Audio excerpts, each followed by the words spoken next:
I lived in California for the past 10 months. Before I moved here, I lived in New York with my ex-girlfriend of 5 years.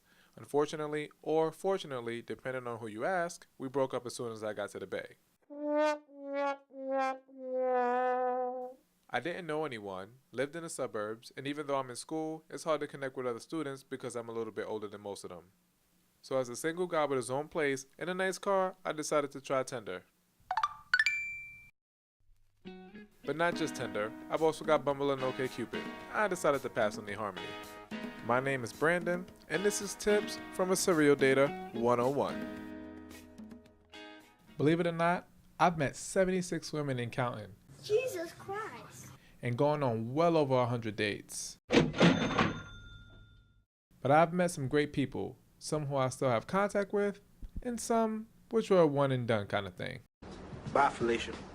I know why I joined, but I was curious to see what was getting others to hop aboard the dating train and which apps were the go-tos. None. And I have recently deleted Tinder. I tried Match once before I tried Bumble. But I had tried eHarmony first. Yeah, I knew of Tinder, and then I think I just thought, well, I should just do it now. So I downloaded OKcupid. Because I was like, I don't want to pay for this if it's not going to work out, so what's a free one? I joined dating apps to date primarily, but interesting enough, I've met so many people whom I've become friends with. I was surprised to hear that so many different dating platforms were being used. Not only that, but it also seemed like everyone had their own reasons which quite differed from one another. I'm single and I want to make friends. Anytime I would break up from a new relationship, I would re-download Tinder like that. I had not been on a date in a while. I had just gone through a terrible breakup. I wanted to get laid. I was like, oh, this will definitely be a relationship machine. Yeah, no. Maybe I just want to fuck someone. I've gotten so much feedback on reasons for downloading dating apps, but I was also curious as to how people came across them. For me, a friend of mine told me about How to Knot long before apps were really a thing, but I wondered if others got their info from the same type of source.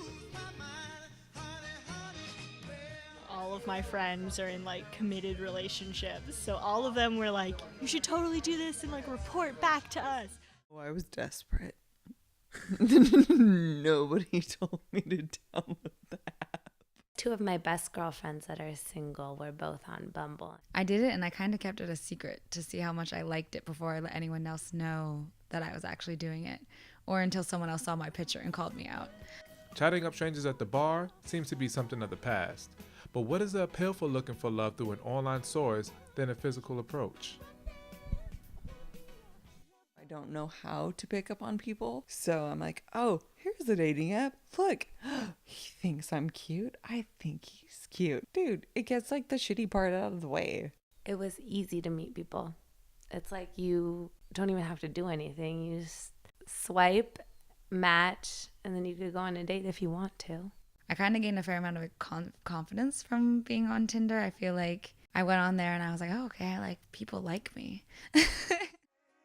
I've gotten some great insight as to why people prefer to use dating apps, but the question I was most curious about were things they look for in a person's profile, whether it was good or bad.